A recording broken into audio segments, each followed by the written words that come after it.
Hello, hello, hello, this is Kingleman, and Meristematic. And Meristematic is here as well.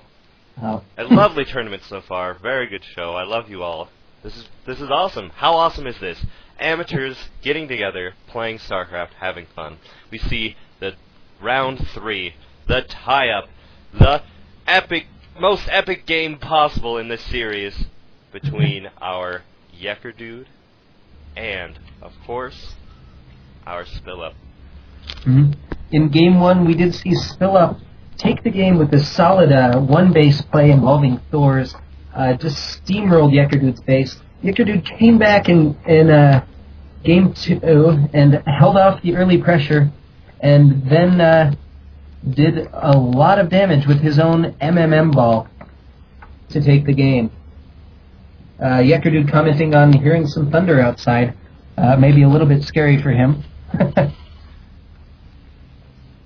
Now, thunder is scary for a desktop user. If you don't have some way to protect your computer, you could get fried if your house gets struck. Or if thunder is so OP.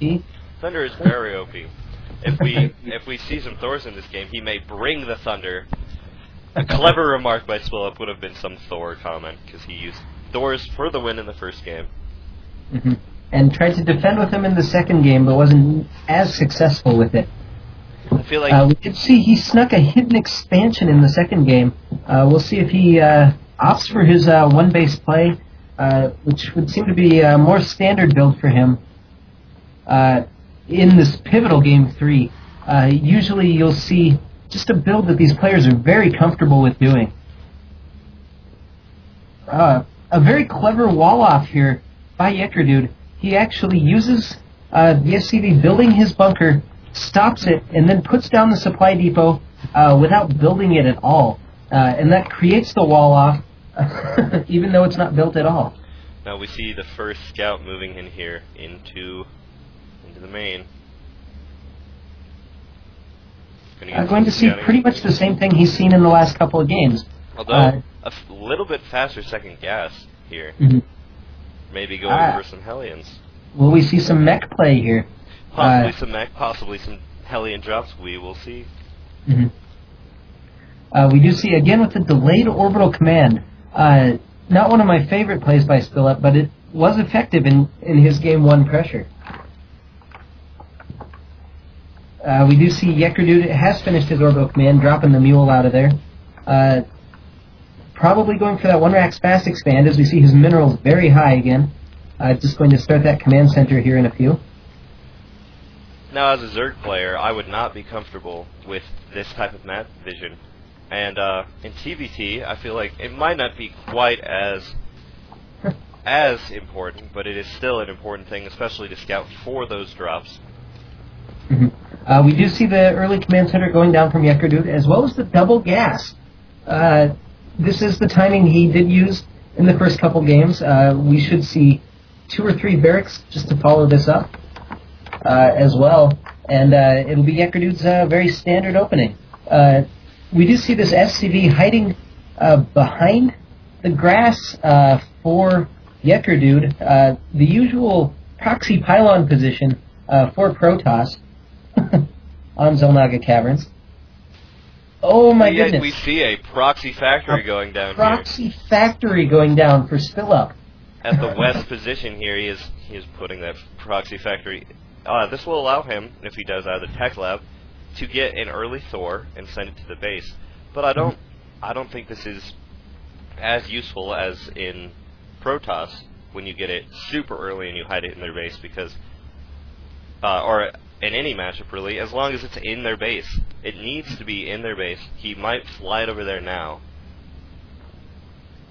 Nope, looks like he's just going to build it here. And yeah, the tech lab coming down. Will we see Hellions? Will we see the Thor? The Thor seeming to be the favorite unit of Spillup so far. Also getting this gas guy. A refinery here. Interesting. I'm not sure why he would do that. He may be going for a counterattack and just hiding a building here.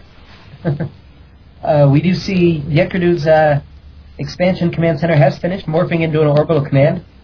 He'll probably use that to produce a couple of CVs and then load it on over. We see a very early factory from Jekerdud. So a little bit different build here from him. the early factory with the tech lab, as well as a second An factory. expansion here. Oh no, that is an expansion. He's expanding off because he blocked his expansion with his factory. This is a very unusual move. We do see, in Jekerdud's base, we do see the reactor finishing up. Oh. We're going to see Blue Flame Hellions. We are going to see some Blue Flame Hellions. We are I'm going to so line them up excited. in this game. I am excited. This game will be off the hook in just a few minutes. We also see nothing being produced out of his proxy factory at this point. Maybe waiting for the armory then to get the Thor out. No, actually going to proxy the starport as well.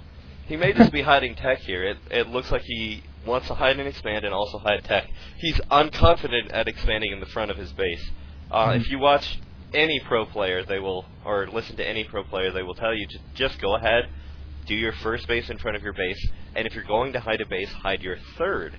But he's opting to hide his base right off the bat. We do want to, actually last night in the GTSL, we did see a brilliant play by TSL's Heart, where he did hide his expansion in the gold base against Naniwa. So I would say that is also an option. But you need to use it to gain some sort of advantage rather than just hide it. Hellion here engaging a Marine.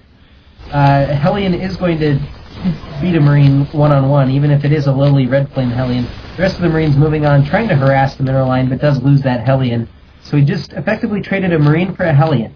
That isn't the best trade, but he'll take it as he isn't going to be worrying about Hellions much more in this game. He's going to start getting his proxy Thors, his proxy Banshees possibly. Proxy Thor as well as a proxy tech lab on his proxy starport. Proxies all around here. Fusion core. He's going for the battle. Proxy battle cruisers combination. Thor. How Gosu is this? This is either the strangest cheese I've ever seen or a very standard build. We actually see the medevac doesn't have room